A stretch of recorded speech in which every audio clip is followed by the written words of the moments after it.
नमस्कार दोस्तों, स्वागत है आपके YouTube चैनल एग्जाम स्टडी में। इस वीडियो में बात करेंगे अनुसूचियों के बारे में।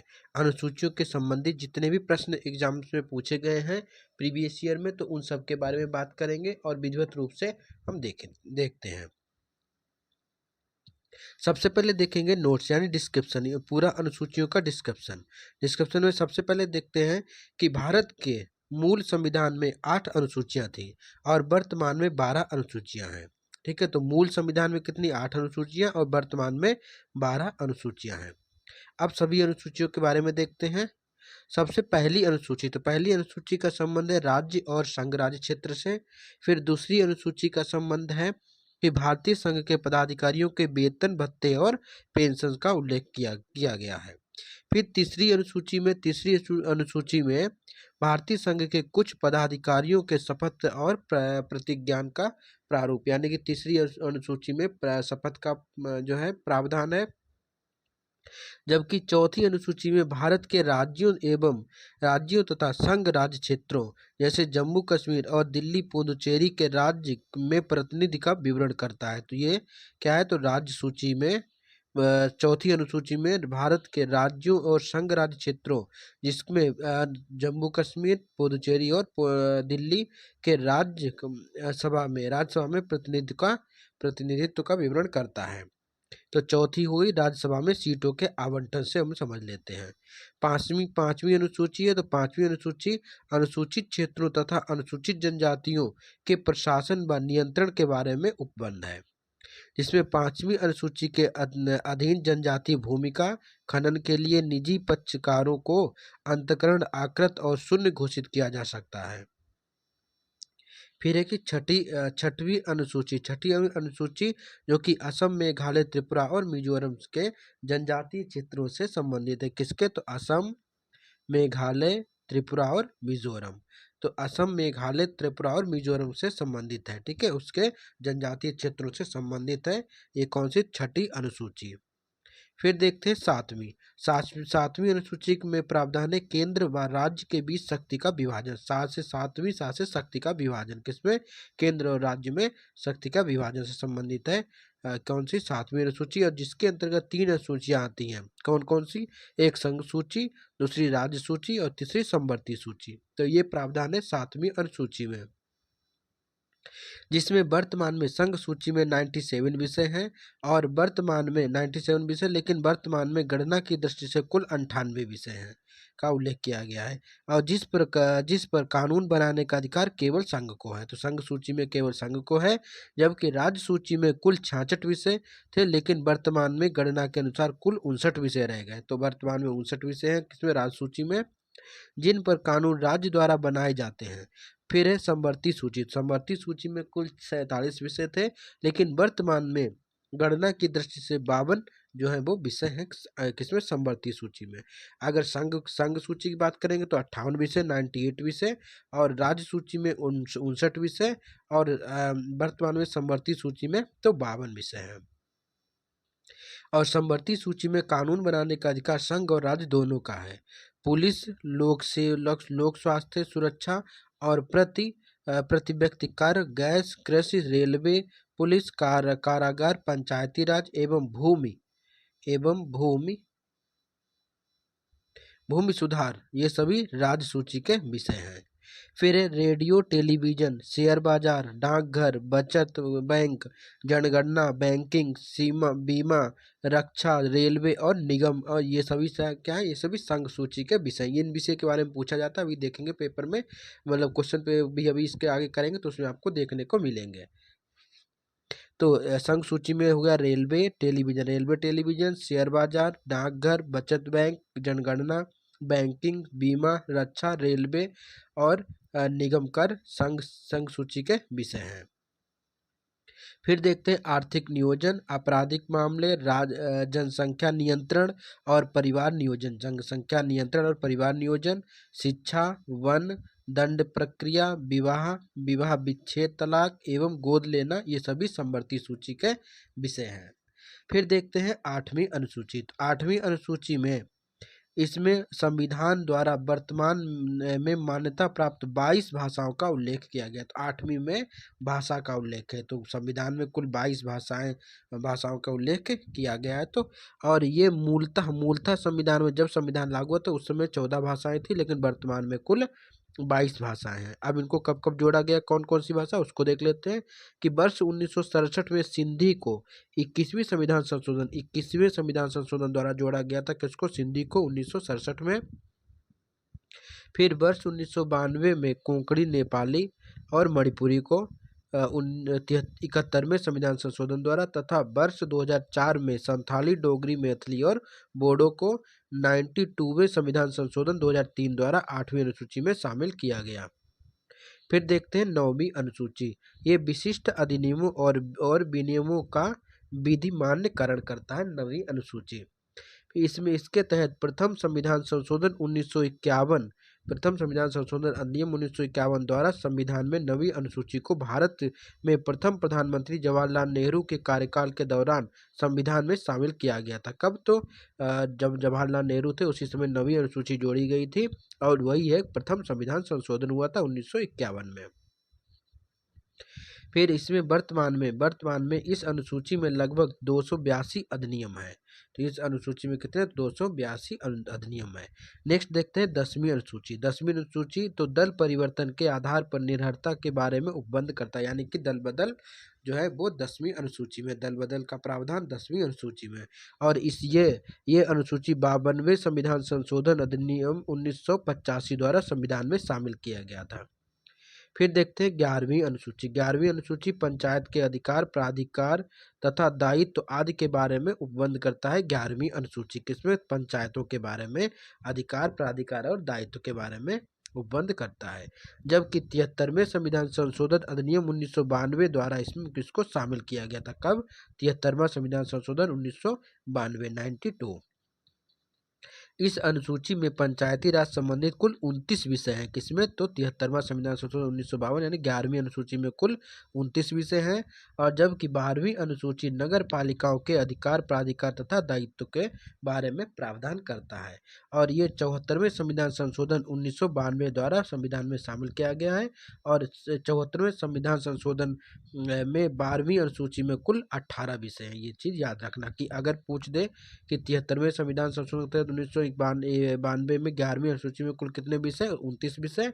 और 12वीं अनुसूची में जो शहरी निकाय यानी कि शहरी स्थानीय निकाय से संबंधित कुल 18 विषय हैं। अब देखते हैं प्रीवियस ईयर में जो क्वेश्चन पूछे गए उनके बारे में देख लेते हैं। पहला प्रश्न है, भारतीय संविधान में कुल अनुसूचियां हैं। तो वर्तमान में पूछ रहा है कि अनुसूचियां कितनी है, तो 12, लेकिन मूल संविधान पूछते तो 8। डिस्क्रिप्शन देख लेते हैं कि भारतीय संविधान में कुल 12 अनुसूचियां हैं। मूलतः संविधान में 8 अनुसूचियां थी। कालांतर में संविधान संशोधन द्वारा 9वीं, 10वीं, 11वीं और 12वीं अनुसूची को संविधान में शामिल किया गया। नेक्स्ट प्रश्न देखते हैं। सेकेंड प्रश्न है कि भारतीय संविधान में कुल 12 अनुसूचियां हैं। तो 12 अनुसूचियां हैं। देखते हैं तीसरा प्रश्न। तीसरा प्रश्न क्या है कि निम्नलिखित कथनों पर विचार कीजिए। तो इनमें से कौन सा कथन है वो सही है, सही कथन बताना है कि कौन सा कथन सही है। तो पहला है कि भारत के संविधान में 20 भाग हैं, तो ये गलत है। ठीक है, तो ये कितने 22 भाग हैं। और वैसे वर्तमान में कितने, तो 25 भाग हैं। ठीक है, तो पहला तो गलत हो गया, 20 भाग गलत हो गया। फिर है कि दूसरा, भारत के संविधान में कुल 390 अनुच्छेद हैं, तो ये भी गलत है। ठीक है, तो ये भी गलत हो गया। तीसरा है कि भारत के संविधान में 9वीं, 10वीं, 11वीं और 12वीं अनुसूचियों को संविधान संशोधन अधिनियम द्वारा जोड़ा गया, तो ये सही हो गया। तो इसीलिए कथन जो है वो तीसरा यानी कि केवल तीसरा ही सही है। डिस्क्रिप्शन देख लेते हैं कि भारत के संविधान में क्रमांक अनुसार कुल 22 भाग, लेकिन गणना के अनुसार कुल 24 भाग हैं। एवं क्रमांक अनुसार कुल अनुच्छेद 395, लेकिन गणना के अनुसार कुल अनुच्छेद जो है वो लगभग 465 हैं। मूल संविधान में 8 अनुसूचियां थी तथा 9वीं, 10वीं, 11वीं और 12वीं अनुसूची को संविधान संशोधन अधिनियमों क्रमशः, देखो 9वीं अनुसूची को 51वें संविधान संशोधन 51वें संविधान संशोधन यानी कि पहले संविधान संशोधन हुआ था 51वां, पहला संविधान संशोधन द्वारा 9वीं अनुसूची को जोड़ा गया था। 52वां संविधान संशोधन द्वारा जो है वो 10वीं अनुसूची को जोड़ा गया, 73वां संविधान संशोधन के द्वारा 11वीं और 74वां संविधान संशोधन के द्वारा 12वीं अनुसूची को जोड़ा गया था। तो 9वीं अनुसूची को पहले संविधान संशोधन और 11वीं अनुसूची को 52वें और 73 यानी 12वीं अनुसूची को 73वें और 74वें संविधान संशोधन द्वारा जोड़ा गया। फिर देखते हैं नेक्स्ट क्वेश्चन। नेक्स्ट प्रश्न है कि भारतीय संविधान की निम्न में से दी गई अनुसूचियों में से कौन सी एक राज्यों के नामों की सूची तथा उनके राज्य क्षेत्र का ब्यौरा देती है? तो ये पहली। डिस्क्रिप्शन देख लेते हैं। पहली अनुसूची ये राज्यों और संघ राज्य क्षेत्रों के नाम एवं उनके राज्य क्षेत्राधिकार यानी ब्यौरा विस्तार का ब्यौरा देती है। दूसरी अनुसूची के अंतर्गत संवैधानिक प्राधिकारों के वेतन के बारे में उपबंध। तीसरी अनुसूची शपथ का प्रारूप और चौथी अनुसूची है कि राज्यसभा में स्थानों का आवंटन। नेक्स्ट प्रश्न है कि यदि भारत संघ के एक नए राज्य का सृजन करना हो तो संविधान के निम्नलिखित में से किन अनुसूचियों में से किसी एक अवश्य संशोधित किया जाना है? तो ये पहली अनुसूची को। नेक्स्ट प्रश्न देखते हैं। प्रश्न है कि भारत के संविधान की चौथी अनुसूची में विवेचित करती है। तो चौथी अनुसूची किसको? तो ये करती है राज्यसभा में स्थानों के आवंटन को, राज्यसभा में स्थानों के आवंटन को। नेक्स्ट प्रश्न देखते हैं कि भारतीय संविधान की तृतीय अनुसूची के बारे में क्या उपबंधित है? तो तृतीय अनुसूची में क्या उपबंधित है? पहला है कि संघ के मंत्री के लिए पद की शपथ प्रारूप, सही है। दूसरा है कि उच्चतम न्यायालय के मुख्य न्यायाधीश द्वारा ली जाने वाली शपथ का प्रारूप, तो ये भी सही है। तीसरा है कि भारत के राष्ट्रपति के लिए शपथ का प्रारूप, तो ये गलत है। भारत के राष्ट्रपति के शपथ का प्रारूप, तो ये गलत हो जाएगा, तीसरा गलत है।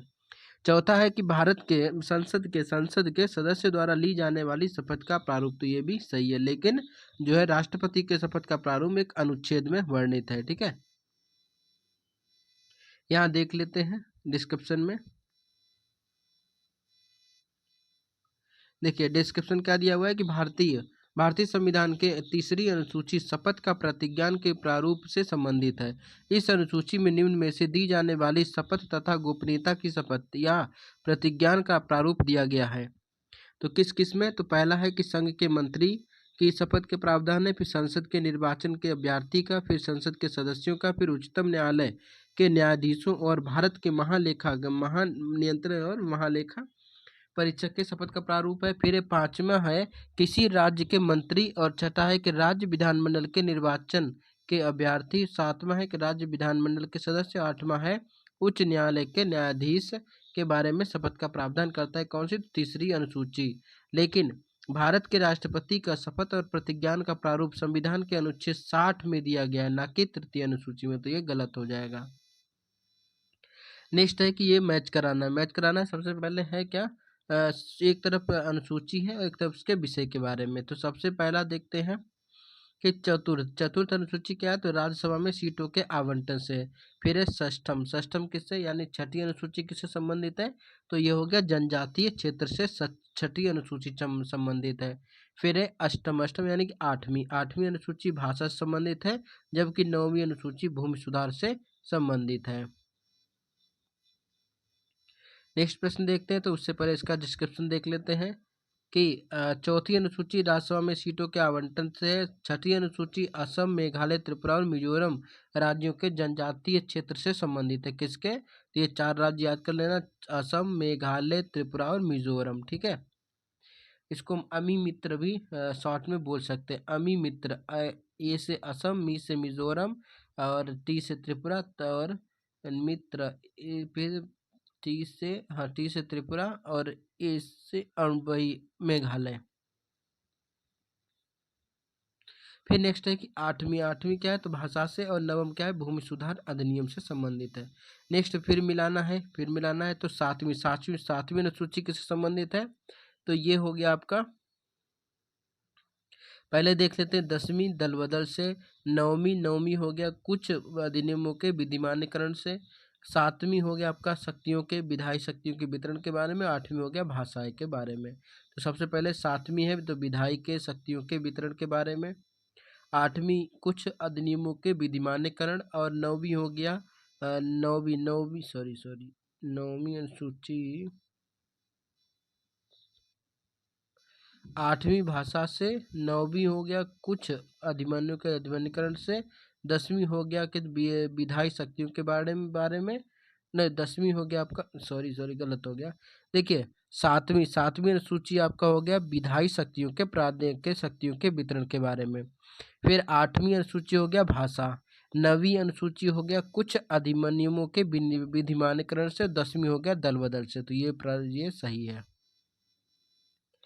देखिए, 7वीं अनुसूची विधायी शक्तियों का वितरण, 8वीं भाषा, 9वीं अनुसूची कुछ अधिनियमों के विधिमान्यकरण, और 10वीं अनुसूची दल बदल या दल परिवर्तन के आधार पर निर्भरता से संबंधित। फिर मैच करना है। पहले 7वीं अनुसूची, तो 7वीं अनुसूची किससे है? तो संघ और राज्य के समवर्ती सूची से 7वीं है। 8वीं भाषा से है। 9वीं है कि कुछ अधिनियमों के सेम क्वेश्चन है कि विधिमान्यकरण से। 10वीं हो गई दल बदल से। देखो, ये सेम यानी 2 बार पूछा गया था, ठीक है। तो ये पूछा गया था आपका यूपी आरओ 2016 में, और दूसरी बार ये आपको पूछा गया था यूपी आरओ द्वारा री एग्जाम में भी यही क्वेश्चन रख दिया था। तो 2 बार पूछा गया क्वेश्चन। नेक्स्ट प्रश्न है कि किस प्रधानमंत्री के कार्यकाल के दौरान भारत के संविधान में 9वीं अनुसूची को पुनः स्थापित किया गया? तो ये जवाहरलाल नेहरू। डिस्क्रिप्शन देख लेते हैं कि भारत के प्रथम प्रधानमंत्री जवाहरलाल नेहरू के कार्यकाल के दौरान भारत के संविधान में नौवीं अनुसूची को पुनः स्थापित किया गया था। 9वीं अनुसूची को प्रथम संविधान संशोधन अधिनियम 1951 के द्वारा संविधान के वर्ष 1951 में जोड़ा गया। तो इसके अंतर्गत शामिल किए जाने वाले अधिनियमों और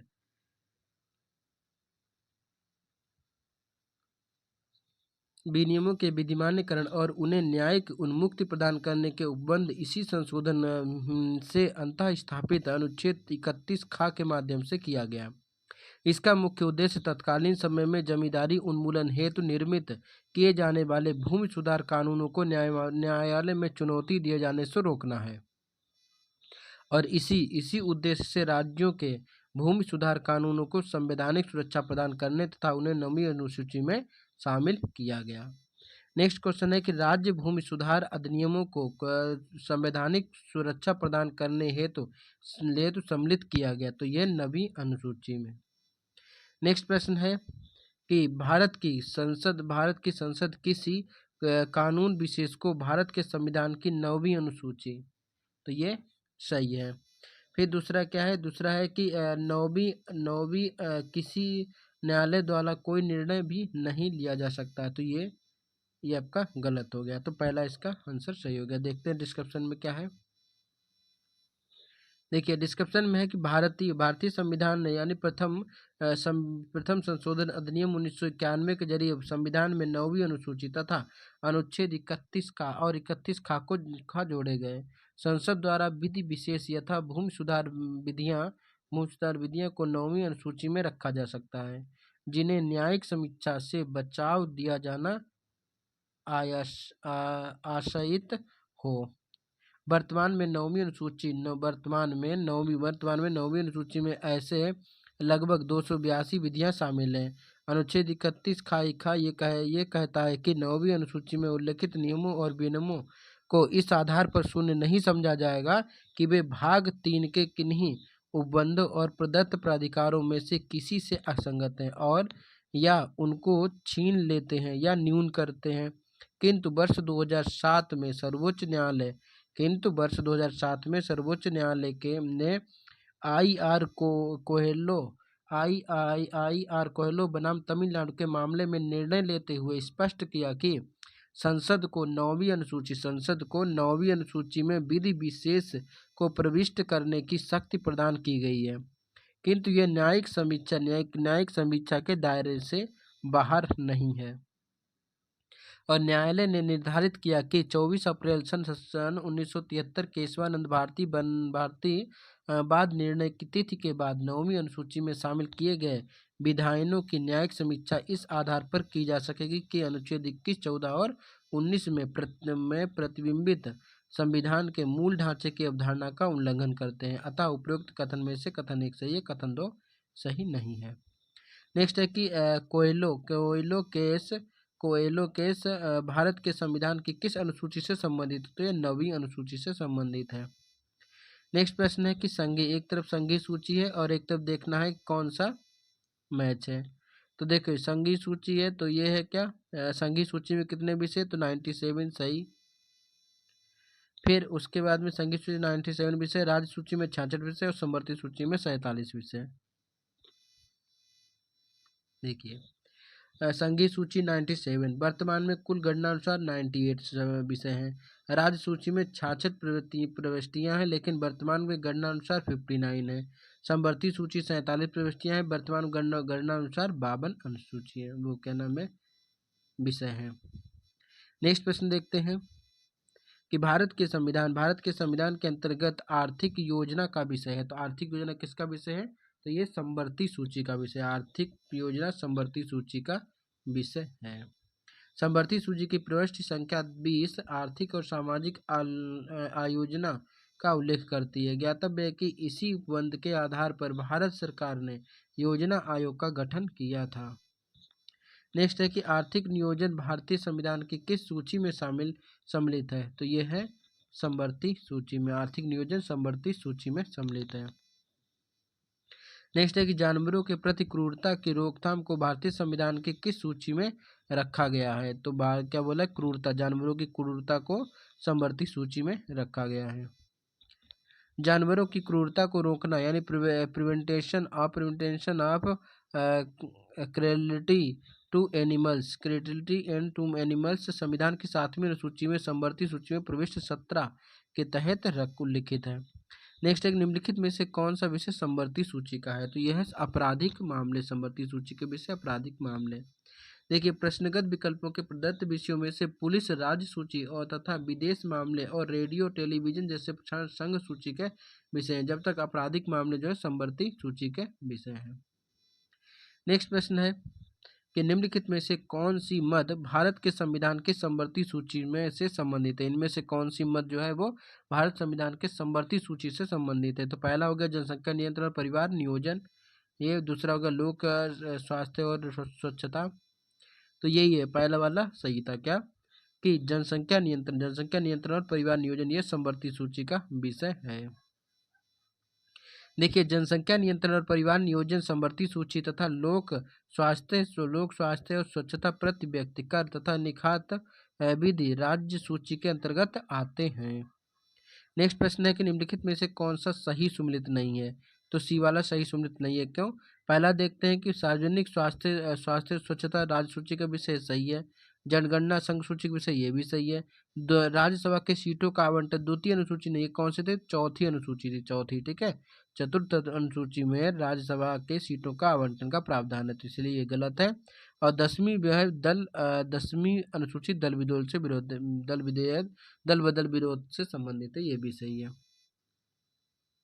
देखिए सार्वजनिक स्वास्थ्य स्वच्छता ये 7वीं अनुसूची में राज्य सूची में प्रविष्ट 6 है संख्या, और जबकि जनसंख्या जनगणना जो है वो 7वीं अनुसूची में संघ सूची में, जिसमें 69 विषय हैं। फिर राज्यसभा के सीटों का आवंटन 4थी अनुसूची में, दल बदल जो है वो 10वीं अनुसूची में वर्णित है। नेक्स्ट प्रश्न है कि निम्नलिखित में से कौन सा विषय समवर्ती सूची में है, समवर्ती सूची में शिक्षा को रखा गया, कौन से 42वें संविधान संशोधन के द्वारा। देखिए भारतीय संविधान के संघीय ढांचे को मजबूती प्रदान करने के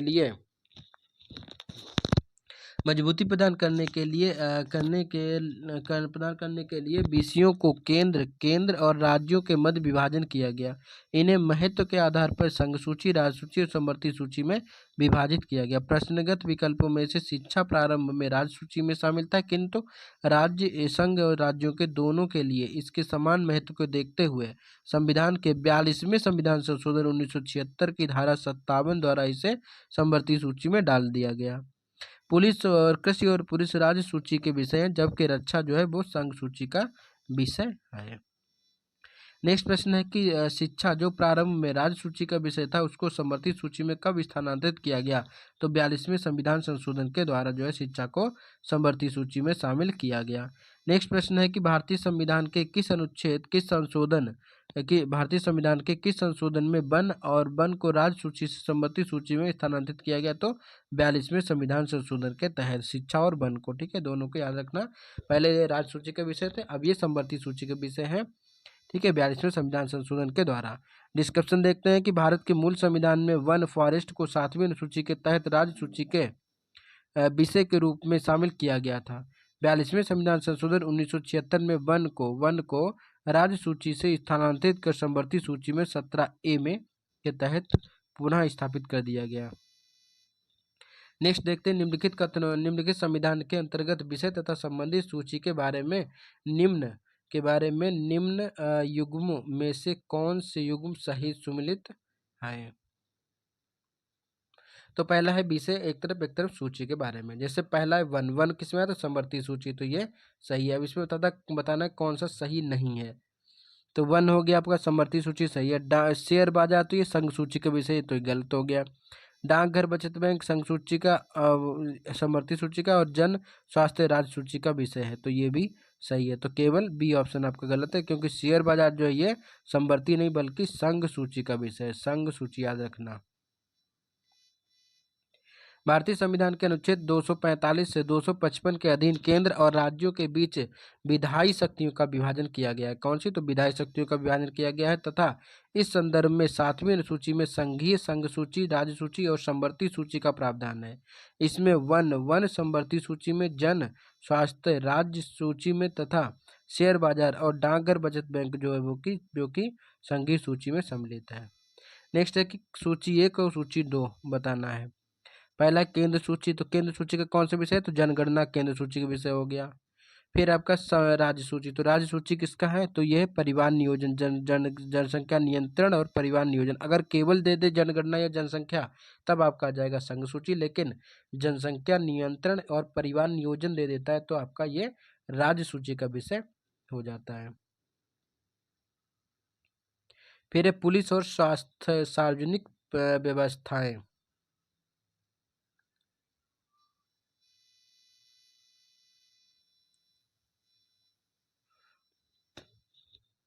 हाँ, नेक्स्ट प्रश्न देखते हैं। सम्मिलित करना है सूची 1 और सूची सेकेंड को। केंद्र सूची का विषय कौन सा है? तो ये जनगणना। जनगणना क्या है? तो केंद्र सूची का विषय जनगणना केंद्र सूची का विषय। और राज्य सूची का विषय है पुलिस और सार्वजनिक व्यवस्था, ये राज्य सूची का विषय है। संवर्ती सूची के अंतर्गत आपका आ जाता है जनसंख्या नियंत्रण और परिवार नियोजन, ये संवर्ती सूची की। जबकि अवशिष्ट विषय जो है अंतरिक्ष अनुसंधान, जो कि अवशिष्ट हो जाएगा। तो इसका पहला कथन सही है, पहला ऑप्शन सही है। देखिए, केंद्र सूची का जनगणना, राज्य है पुलिस और सार्वजनिक, जबकि संवर्ती जनसंख्या नियंत्रण और अवशिष्ट विषय जो कि अंतरिक्ष अनुसंधान के बारे में बताते हैं। नेक्स्ट प्रश्न है कि भारतीय संविधान के निम्न में से कौन सा प्रावधान शिक्षा पर प्रभाव डालते हैं? तो शिक्षा पर कौन कौन से प्रभाव डालते हैं उनको देखना है। और बोला है इनमें से कौन सा उत्तर सही है, वो आपको बताना है इनमें कौन उत्तर सही है। तो इनमें से सभी जो है शिक्षा पर प्रभाव डालते हैं। राज्य के नीति निर्देशक तत्व डालते हैं, ग्रामीण शहरी स्थानीय निकाय है तो पंचम अनुसूची, छठी अनुसूची, 7वीं। तो 5, 6, 7 सभी अनुसूचियाँ जो है 5, 6, 7 तीनों जो है वो शिक्षा पर प्रभाव डालते हैं। और राज्य के नीति निर्देशक तत्व के साथ में ग्रामीण और शहरी निकाय भी शिक्षा पर डालते हैं। तो इसका डी ऑप्शन 1, 2, 3, 4, 5।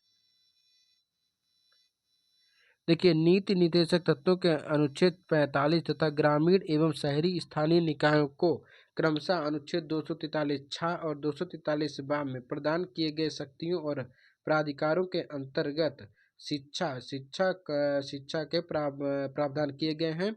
और अनुच्छेद 45 के अंतर्गत नीति निर्देशक तत्व में बच्चों के शैशव पूर्व देखभाल एवं 6 वर्ष की आयु वर्ग तक शिक्षा का उपबंध किया गया है। जबकि पंचायतों के लिए 243 छा के अंतर्गत, नगर पालिकाओं को 243 बा के अंतर्गत शक्तियां और प्राधिकार तथा उत्तरदायित्वों का आवंटन किया गया है, जिनमें शिक्षा के प्रबंध की व्यवस्था का भी उत्तरदायित्व शामिल है।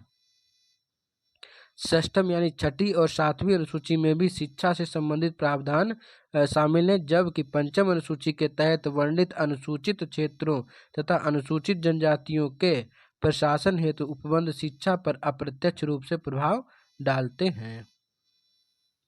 नेक्स्ट प्रश्न है कि भारत के संविधान के निम्नलिखित में से कौन सी एक अनुसूची में दल बदल विरोधी कानून विषयक प्रावधान है? तो दल बदल किसमें? तो 10वीं अनुसूची में। संविधान की 10वीं अनुसूची में दल बदल विरोधी कानून विषयक प्रावधान है। यह अनुसूची 52वें संविधान संशोधन सन 1985 में हुआ था। 52वां संविधान संशोधन किससे? दल बदल से संबंधित है। 1985 में जोड़ी गई थी। ज्ञातव्य है कि 10वीं अनुसूची 91वें संविधान संशोधन 2003 द्वारा संशोधित किया गया। इस संशोधन का उद्देश्य दल बदल पर रोक लगाने के साथ केंद्र और राज्यों के में मंत्रिपरिषद के आकार को निर्धारित करना था।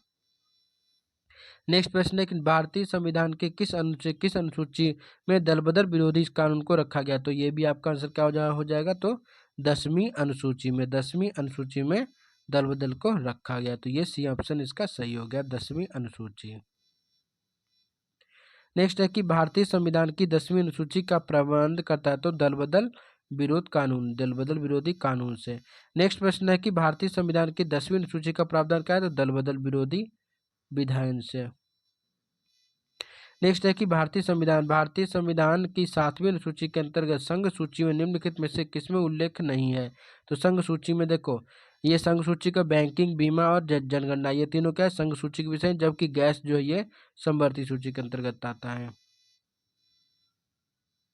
देखिए विकल्पों में से बैंकिंग, बीमा और जनगणना ये संघ सूची के विषय, जबकि गैस जो है राज्य सूची का विषय, सॉरी गैस जो है राज्य समवर्ती नहीं, राज्य सूची का विषय है।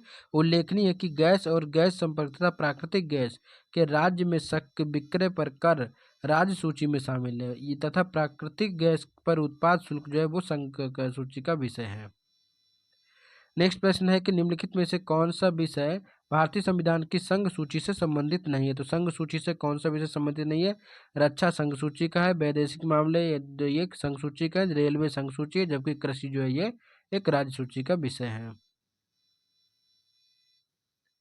देखिए रक्षा, वैदेशिक मामले यानी विदेश मामले, रेलवे ये भारतीय संविधान के तहत संघ सूची के विषय है, जबकि कृषि जो है वो राज्य सूची का विषय है। नेक्स्ट है कि भारतीय संविधान के 7वीं अनुसूची के अंतर्गत किस राज्य सूची में निम्न में से जोड़ा गया? तो किसको जोड़ा गया? तो रेलवे पुलिस को। नेक्स्ट है कि शिक्षा, हाँ इस डिस्कशन देखते हैं, शिक्षा, विद्युत और वन संवर्ती सूची के विषय शामिल है, जबकि रेलवे पुलिस राज्य सूची का विषय है। और ज्ञातव्य है कि रेलवे जो है वो संघ सूची का विषय है। रेलवे क्या है? संघ सूची का विषय, जबकि विद्युत के उपभोग और विक्रय कर पर राज्य सूची भी में शामिल किया गया है। नेक्स्ट प्रश्न है कि निम्नलिखित में से कौन सी राज्य सूची में? तो रेलवे पुलिस क्या है? तो राज्य सूची का विषय है। निगम कर जनगणना संघ सूची में है, जबकि और रेलवे और राज्य सूची में, तथा आर्थिक और मामले सामाजिक नियोजन समवर्ती सूची के विषय हैं। नेक्स्ट है कि पंचायती राज विषय निम्नलिखित में से किस सूची में शामिल है? तो पंचायती राज किस में है? तो राज्य सूची में शामिल है, पंचायती राज राज्य सूची में। देखिए संविधान की 7वीं अनुसूची के अंतर्गत राज्य सूची की प्रविष्टि 5 के तहत स्थानीय शहर पंचायती राज राज्य सूची का विषय है। नेक्स्ट प्रश्न है निम्नलिखित में से कौन सा विषय भारतीय संविधान की 7वीं अनुसूची की सूची 3rd समवर्ती सूची में शामिल है? तो ये हो गया दंड प्रक्रिया। नेक्स्ट है हाँ इसका डिस्क्रिप्शन है कि संविधान की 7वीं अनुसूची की सूची 3rd समवर्ती सूची की दंड प्रक्रिया प्रविष्टि के तहत सम्मिलित है, जबकि पुलिस, रेलवे पुलिस तथा ग्राम पुलिस सहित कारागार और लोक सेवक द्वारा सूची में लोक व्यवस्था जो राज्य सूची में शामिल है। नेक्स्ट प्रश्न देखते हैं।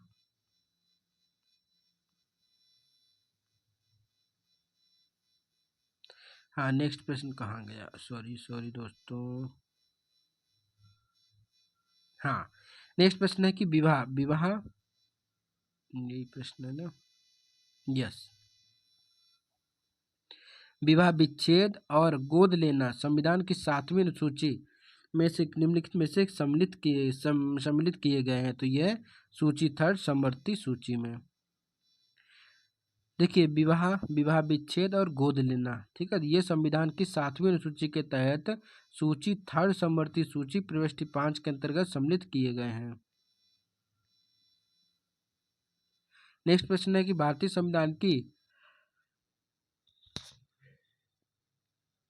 7वीं अनुसूची का संबंध राज्य के विधानमंडल के निर्वाचन से है। तो एक प्रविष्टि 22 यानी सूची फर्स्ट प्रविष्टि 22 और तीसरी 37 प्रविष्टि सूची सेकेंड और प्रविष्टि 37 में। देखिए डिस्क्रिप्शन है कि भारतीय संविधान की 7वीं अनुसूची में सूची फर्स्ट संघ सूची की प्रविष्टि 72 संसद के लिए राज्यों के विधानमंडल के लिए तथा राष्ट्रपति और उपराष्ट्रपति के पदों के लिए निर्वाचन और निर्वाचन आयोग द्वारा किया गया है। कौन सा? तो सूची फर्स्ट 7वीं सूची जो है संघ सूची है उसकी सूची फर्स्ट की प्रविष्टि 72 है। फिर सूची सेकेंड में राज्य सूची आता है। तो राज्य सूची की प्रविष्टि 37 है जो कि संसद द्वारा बनाई गई किसी विधि के उपबंधों के अधीन रहते हुए राज्य के विधानमंडल के लिए निर्वाचन के संबंध में संघ राज्य के विधानमंडल का निर्वाचन से है। नेक्स्ट प्रश्न है कि सरकारों द्वारा शुल्क एवं कर लगाने का अधिकार संविधान की किस अनुसूची में आता है? तो ये 7वीं अनुसूची में आता है। केंद्र और राज्य सरकारों द्वारा कर तथा शुल्क के अधिरोपण के संबंध में विभिन्न मदों संविधान की 7वीं अनुसूची में उल्लेखित किया गया है। नेक्स्ट प्रश्न है कि भूमि सुधार के विषय के अंतर्गत है। तो भूमि सुधार किसका? तो राज्य सूची के विषय के अंतर्गत है राज्य सूची के। भूमि सुधार राज्य सूची का विषय है। राज्य जो है वो भूमि सुधार अधिनियम को संवैधानिक सुरक्षा प्रदान करने हेतु 9वीं अनुसूची में प्रावधान किया गया है। नेक्स्ट प्रश्न देखते हैं कि भारत के संविधान की किस अनुसूची के अधीन जनजातीय भूमि का खनन के लिए निजी पक्षकारों को अंतरण आकृत और शून्य घोषित किया जा सकता है? तो यह 5वीं अनुसूची के अंतर्गत। वर्ष 1997 में उच्चतम न्यायालय ने 3 संसदीय पीठ ने समता बनाम आंध्र प्रदेश राज्य एवं अन्य के बाद के निर्णय देते हुए कहा है कि जनजातीय भूमि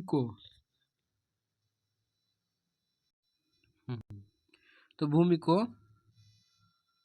राज्य सरकार तथा उसकी एजेंसी द्वारा निजी खनन कंपनी के पट्टे पर दिया जाना संविधान की 5वीं अनुसूची के तहत आकृत और शून्य घोषित किया होगा।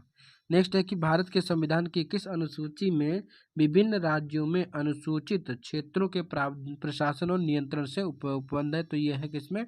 तो 5वीं अनुसूची में। 5वीं में देखिए संविधान की 5वीं अनुसूची में असम, त्रिपुरा, मिजोरम, मेघालय। तो असम, मेघालय, त्रिपुरा और मिजोरम से भिन्न भारत के राज्यों के अनुसूचित क्षेत्रों और अनुसूचित जनजाति के प्रशासन और नियंत्रण संबंधी उपबंध है। ये असम, मेघालय, त्रिपुरा और मिजोरम राज्य के जनजातीय क्षेत्रों के प्रशासन के बारे में उपबंध 6ठी अनुसूची में है। नेक्स्ट प्रश्न है कि भारत के संविधान की 5वीं अनुसूची और 6ठी अनुसूची के उपबंध निम्नलिखित में से किसके दिए गए हैं? तो ये अनुसूचित जनजातियों के हितों से संरक्षण के बारे में प्रावधान है। ये कथन सही है। नेक्स्ट है कि भारत की संविधान के अनुच्छेद 6 इनमें से किस राज्य में लागू नहीं होता है? तो ये मणिपुर में लागू नहीं होता है। नेक्स्ट प्रश्न है कि भारतीय संविधान की 6ठी अनुसूची निम्नलिखित में से किन राज्यों के जनजातीय क्षेत्रों के प्रशासन से संबंधित है? यह है मेघालय, त्रिपुरा, और मिजोरम। नेक्स्ट है कि भारतीय संविधान की 6ठी अनुसूची में के प्रावधान निम्नलिखित में से किस राज्य में लागू होते हैं? तो ये त्रिपुरा में लागू होते हैं। नेक्स्ट है कि संविधान की 11वीं अनुसूची निम्नलिखित में से किससे संबंधित है? तो 11वीं पूछ रहा है तो 11वीं पंचायती राज से, जबकि 12वीं जो है वो नगर पालिका से। तो ये 11वीं हो गई, ये 12वीं हो गई। तो मैंने आपको दोनों यहाँ पे बता दी है। देखते हैं संविधान की 11वीं अनुसूची 73वें संविधान संशोधन द्वारा 1992 के माध्यम से जोड़ी गई और इसमें 29 विषय हैं, जिससे मत्स्य उद्योग, पेयजल, गरीबी उन्मूलन कार्यक्रम, परिवार कल्याण, महिला और बाल विकास और सार्वजनिक वितरण प्रणाली इत्यादि शामिल किए गए हैं। इन पर पंचायतों को भी विधि बनाने की शक्ति दिया गया, जिन पर पंचायतों को विधि बनाने की शक्ति दी गई है। नेक्स्ट है कि क्वेश्चन नंबर 49, भारत के संविधान की 11वीं अनुसूची में कितने विषय हैं? तो 11वीं अनुसूची में कुल 29 विषय हैं। इस प्रकार से मैंने ये जो भी अनुसूची से संबंधित जितने भी प्रश्न एग्जाम में पूछे गए उन सबको विधिवत रूप से समाप्त किया है। अगर आप लोग अभी चैनल पर नए हैं तो चैनल को सब्सक्राइब कर लीजिए, क्योंकि आगे आने वाले दिनों में आपको बहुत सारे वीडियो यहाँ से प्राप्त होंगे। ठीक है, और साथ साथ में अभी मैं करंट अफेयर ला रहा हूँ, दो घटना चक्र की जो आई है सितंबर अक्टूबर के, तो वो करंट अफेयर मैं जल्दी लेकर आ रहा हूँ एक आध दिन में। ठीक है, उसको कर लेंगे जिससे आपका करंट अफेयर भी चलता रहेगा। मिलते हैं नेक्स्ट वीडियो में, तब तक के लिए धन्यवाद, नमस्कार।